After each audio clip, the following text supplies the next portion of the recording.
প্রিয় দর্শক বন্ধুরা, দেখেন আজকে আপনাদের সামনে আবার একটা ভিডিও নিয়ে আসছি, জীবন মরণের ভিডিও। এটা আপনারা নিশ্চয় আগে পরেও দেখছেন, আজকে দেখেন আসলে দেখেন কিভাবে সুপারি গাছ থেকে সুপারি পাতাইছে, কিন্তু কিভাবে এক গাছ থেকে আর এক গাছে যায় দেখেন আপনারা। আসলে মানুষও যে এত বড় কাম পারে দেখেন, আর তারা কত কষ্ট করে দেখেন সুপারি পায়রা তাও।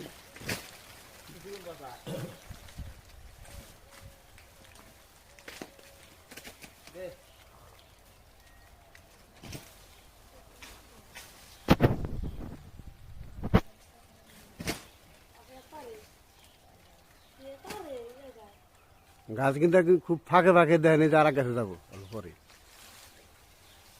এটা পারা শেষ। হ্যাঁ, তুমি লক্ষ্য করো না।